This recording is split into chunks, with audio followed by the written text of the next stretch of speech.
Hello बच्चों आज हम जो टॉपिक स्टार्ट करें वो कौन सा है, एसिड रेन। तो इस चैप्टर में मैं आपको थोड़ा सा बेसिक ऑलरेडी डिस्कस कर चुका हूँ। बेसिक मैंने आपको एसिड रेन में बस जब मैंने आपको इन्वायरमेंटल इशू थोड़ा सा डिस्कस किया था उस टाइम मैंने आपको डिस्कस कर दिया था इस चैप्टर के बारे में भी। अब इस टॉपिक को थोड़ा सा हम आगे लेकर चलते हैं, वो क्या है। तो बच्चे जब हम बात कर रहे थे पोल्यूटेंट, कौन सा टॉपिक कर रहे थे, पोल्यूटेंट। तो पोल्यूटेंट के अंदर मैंने ये आपको डिस्कस किया था। पोल्यूटेंट में आपको मैंने टाइप बताए थे, एक था बच्चे प्राइमरी पोल्यूटेंट और एक क्या था, सेकेंडरी। तो जो सेकेंडरी पोल्यूटेंट था उसमें थोड़ा सा डिस्कस कर चुका था एसिड रेन का। तो आज हम इसको थोड़ा सा डिटेल में करते हैं। तो बच्चे क्या है, जो एसिड रेन है इसका मतलब क्या है, जो रेन होती है, रेन में क्या है, मेनली वाटर है।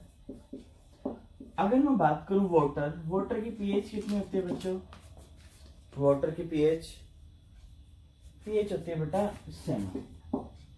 ये कौन सा बेटा, जो हम बात करें प्योर वाटर या हम इसको डिस्टिल्ड वाटर, जो डिस्टिल्ड वाटर है इसकी पीएच कितनी होती है 7।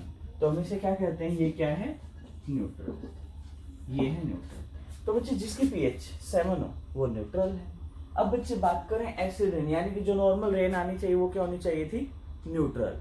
अब हुआ क्या, अब जो रेन आ रही है वो कौन सी आ रही है, एसिड रेन। इसका मतलब क्या है, इसके अंदर क्या है, एसिड, इसके अंदर क्या है, एसिड।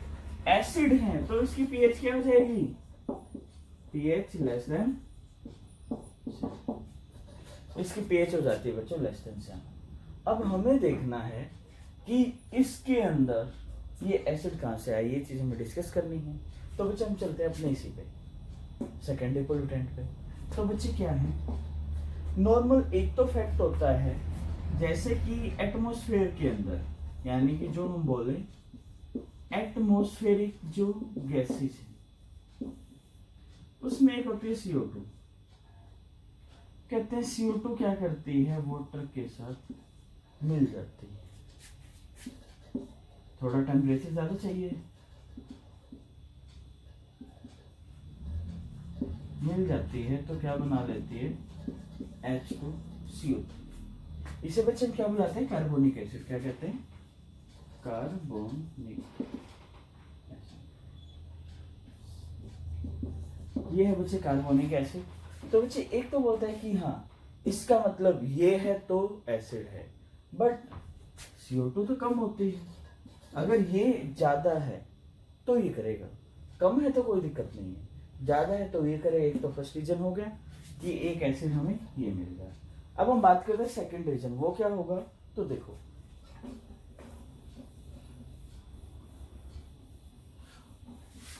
बच्चों, अगर किसी को यहाँ पर प्राइमरी और सेकेंडरी पोल्यूटेंट ना समझ आए तो अपनी पीछे वाली वीडियो दोबारा कर लेना, जो फर्स्ट वाली थी उसमें आपको डिटेल में डिस्कस किया हुआ देख लेना, ठीक है। अब बच्चे हम बात करें, जैसे कि हम बात करें ऑक्साइड्स ऑफ सल्फर। जब हम बच्चे ऑक्साइड ऑफ सल्फर की बात करें तो जैसे सल्फर के ऑक्साइड है, ये SO2 भी हो सकता है और SO3 दोनों होते हैं। तो जनरल कहता है SO2 है, ये क्या करता है, अपना ऑक्सीडेशन करता है। ये क्या करेगा, ऑक्सीडेशन। जब ये ऑक्सीडेशन करेगा तो क्या बन जाएगा, यानी अकेला मैं O लिख देता हूँ, ठीक है। तो क्या बन जाएगा, SO3। और SO3 है, जब ये वाटर के अंदर डिजोल्व होगा तो क्या बना देगा, H2SO4। यहाँ पर हमें क्या चाहिए, तो लाइटिंग, यानी कि जब भी बिजली चमके तब क्या होता है, ये चीज। अब जो ये है लाइटिंग वाला इशू, अब जैसे ये इस इक्वेशन को मैं ये भी लिख सकता हूँ, लाइट, इसको मैं ये लिख सकता हूँ SO2 प्लस O3। या तो रिएक्शन मैंने पहले कराई थी, ओजोन भी क्या कर देते हैं, डिप्लीशन का काम करते हैं। यानी कि ये ऑक्सीजन कहाँ से आई थी, ओजोन से, यानी कि ये ऑक्सीजन ओजोन से आई थी। अब SO3 इसके साथ मिलके क्या बना देता है, H2SO4। ये क्या है बच्चे, सल्फ्यूरिक एसिड। एक ये भी खोज करेगा, क्योंकि अगर एटमॉस्फेयर में ये है तो भी होगा। अब बच्चे बात ये SO2 आया कहाँ से, सल्फर डाइऑक्साइड आया कहाँ से, जितने भी क्या हैं इंडस्ट्रीज वगैरह। लास्ट लेक्चर में आपको ये इफेक्ट ऑफ गैसेज डिस्कस कर चुका हूँ कि सल्फर कहाँ से आती है या नाइट्रोजन ऑक्साइड कहाँ से आते हैं, या नेचुरल तरीका भी बताया जैसे वोल्केनो हो गए, वोल्केनो से आता है। तो ये चीज़ें है बच्चे ऑक्साइड ऑफ सल्फर। अब हम बात करते हैं अगला जो कौन सा है, ऑक्साइड ऑफ नाइट्रोजन।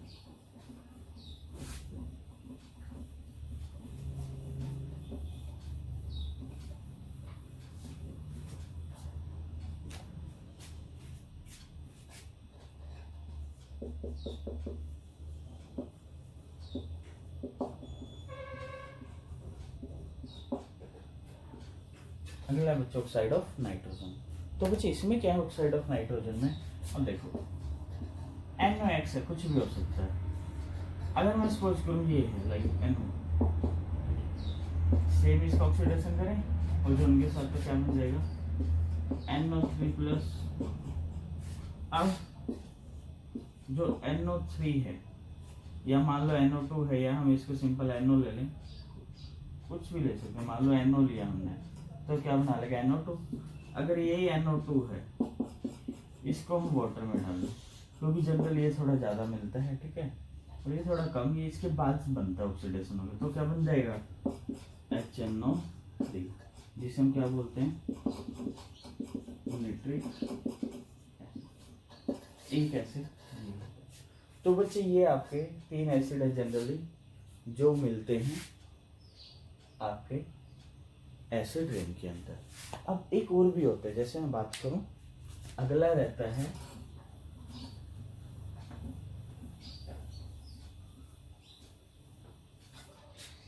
ये बहुत कम अमाउंट में होता है, वो है ऑक्साइड्स ऑफ फॉस्फोरस। जैसे कि कहीं अगर फॉस्फोरस है, यानी कि जैसे जितने भी, जैसे हम बोले कि पटाखे हो गए या कुछ बम वगैरह हो गए, तो या कोई बुलेट वगैरह हो गए, उनके अंदर जो मेन यूज होता है वहाँ फॉस्फोरस यूज होता है। अब बच्चे जो फॉस्फोरस है,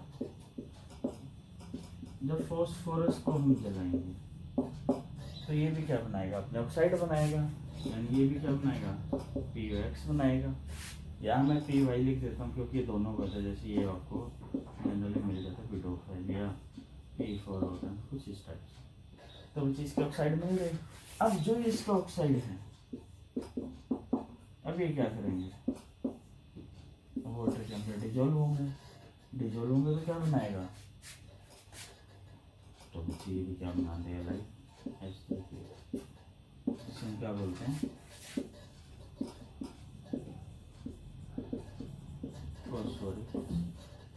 अगर मैं इसके एग्जैक्ट लिखता हूँ तो वो क्या होते हैं बच्चे, जैसे P4 प्लस जनरल बन जाते हैं PO2।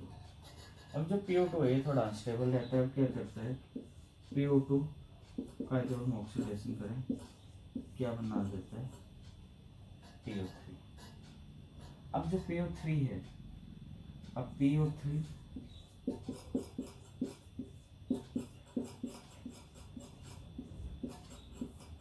H3PO, ये रहता है आपका बच्चे ऑक्साइड ऑफ फॉस्फोरस, यानी कि ये भी किस में है रेन के अंदर, ये भी किसका काम करेगा एसिड रेन का। तो बच्चे ये थी इसकी केमिस्ट्री, या जिसे हम बोले केमिस्ट्री ऑफ एसिड रेन। अब हम बात करते हैं इसकी इफेक्ट की, वो क्या है, यहाँ हम पहले ये बात करें कि एसिड रेन कब होगी। तो बच्चों सिर्फ एक चीज याद रखना, जब मैक्सिमम या बिजली चमके या फिर क्या हो, जैसे जनरल इंडिया में जो रेन है कुछ सीजन बाद आती है, जैसे जून वगैरह में आ गई कुछ टाइम बाद, तो जब भी आप रेन नेक्स्ट सीजन में फर्स्ट टाइम आती है तो उसमें कभी भी मत नहाना चाहिए। रीजन क्या है, क्योंकि उस रेन के अंदर क्या होगा, जितने भी एटमॉस्फेयर से वो आ रही है, एटमॉस्फेयर में क्या है गैसेज हैं, सॉलिड पार्टिकल हैं, वो सारे के सारे उसके साथ ट्रैप होकर नीचे आ जाते हैं। तो उस बारिश में नहाना चाहिए जो एक बार आने के बाद दोबारा आती है, क्योंकि उस टाइम क्या होगा एटमॉस्फेयर क्या हो जाएगा क्लीन हो जाएगा, तो एसिड रेन नहीं रहेगी। दूसरा फैक्ट, जब बिजली चमके तो तब नहीं नहाना चाहिए, नॉर्मल बारिश हो तभी नहाना चाहिए। तो बच्चे ये था आपकी ये। अब बात करते हैं इसके इफेक्ट कि इसके इफेक्ट क्या होंगे। जब बच्चे हम इफेक्ट की बात करते हैं तो इफेक्ट में एक चीज तो आना चाहिए। अगर मैं बात करूं प्रॉपर्टी ऑफ एसिड,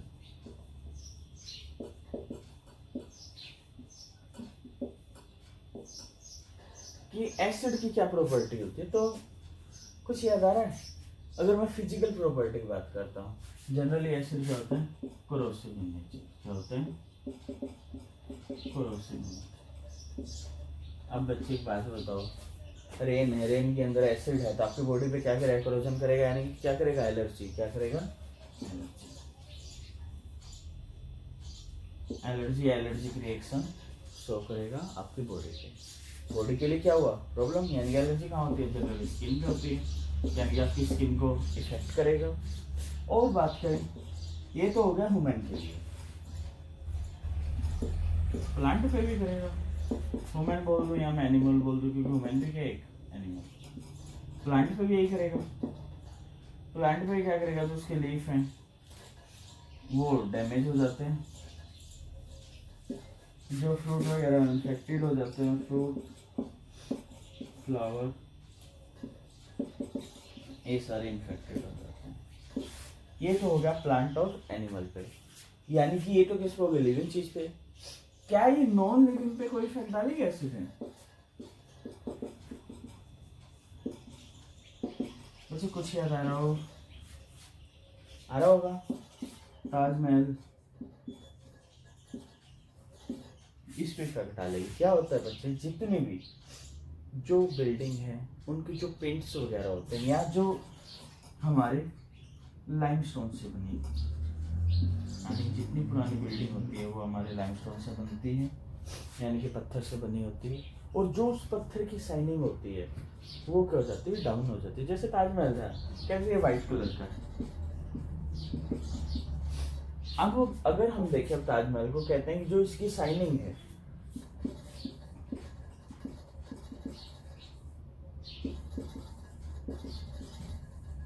इसकी शाइनिंग क्या हो रही है? डिसअपीयर हो रही है, यानी कि पहले जो इसकी वाइटनिंग है, वाइटनेस क्या हो रही है? कम। अब ये क्या हो रहा है? येलोनेस हो रही है। अब कहते हैं येलोनेस क्यों हुआ, ऐसा क्या हुआ? तो बच्चे रीजन क्या रहता है? अब बच्चे देखो, लाइमस्टोन है, किससे बना हुआ है? Calcium carbonate. एसिड क्या आया? लाइक H2SO4 रिएक्ट करेगा, रिएक्ट करके क्या बना देगा? CSO4 बन गया। कैल्शियम कार्बोनेट किस में चेंज होगा? कैल्शियम सल्फेट पे। इस वजह से इसका कलर क्या हो जाता है? चेंज। यानी कि अगर एसिड रेन ऐसे ही आते रहे तो ये चीजें होंगी। अब बच्चे जो रीजन क्या था, जो आगरा में जितनी भी रिफाइनिंग इंडस्ट्री थी इसके आसपास ही थी, वहाँ एटमॉस्फेयर में ज़्यादा सेकेंडरी पोल्यूटेंट हो गए। उस वजह से वहाँ का जो एरिया था वहाँ एसिड रेन के चांसेस ज़्यादा हो गए। तो जहाँ इंडस्ट्री वगैरह रहती है, अगर वहाँ जो, जैसे मैंने आपको एक कैटालिटिक कन्वर्टर वगैरह चीज़ें बताई थी, अगर हम उनको वहीं ट्रैप कर लें, जैसे एडजॉर्ब कर ले कुछ, जैसे हम चारकोल वगैरह यूज़ करते हैं, ऐसे हम कुछ कैटालिस्ट यूज करें जो क्या करें, गैस को वहीं ऑब्जॉर्ब कर ले, तो ज़्यादा बेटर है कि नेचर में ना जाए। नेचर में नहीं जाएंगे तो इसका बेनिफिट रहेगा। तो ये हो गया, यानी कि नॉन लिविंग पे इफेक्ट डाल देंगे। तो बच्चे जितनी अगर मैं बात करूँ, नॉन लिविंग है तो बिल्डिंग वगैरह हो गई। और जैसे बात करूँ, अगर कोई ब्रिज वगैरह है, ब्रिज है और रेलवे ट्रैक हैं, तो बच्चे जो रेलवे ट्रैक्स हैं ये जनरल किसके बने होते हैं? आयरन के। अब बच्चे जो आयरन है, आयरन की खासियत है, अगर आयरन प्योर वाटर के साथ है, यानी कि अगर आपने किसी आयरन को प्योर वाटर के अंदर डाल दिया तो रस्ट नहीं लगेगा, लगेगा तो बहुत कम लगता है, धीरे लगता है काफी। अगर आयरन को हम, यानी कि इस पे जो रस्ट है वो क्या लगेगा? स्लो। अगर हमने इसको सॉल्टी वाटर में डाल दिया तो जो रस्टिंग है वो क्या हो जाती है? फास्ट। इसका मतलब क्या है? जितने भी रेल जो आयरन से चीजें बनी हुई हैं या जो भी मेटल से बनी है वो सारी क्या हो जाएंगी? जल्दी रस्ट लगेगा, जल्दी क्रोइड होएंगी, यानी कि उसकी स्ट्रेंथ क्या हो जाएगी? कम हो जाएगी। यानी कि जो आपकी एसिड रेन है हर जगह से प्रॉब्लम कर रही है। जो लाइमस्टोन है वो भी, यानी जो पत्थर से बना हुआ है या जो मेटल से बना हुआ है उसमें भी, और लिविंग चीज में भी। तो इसलिए जितने भी ये जो आपके सेकेंडरी पोल्यूटेंट हैं, यू ट्राई करो कि कम से कम हम इसको यूज करें। तो बच्चे ये था आपका टॉपिक एसिड रेन। बाकी जो टॉपिक है वो नेक्स्ट क्लास में।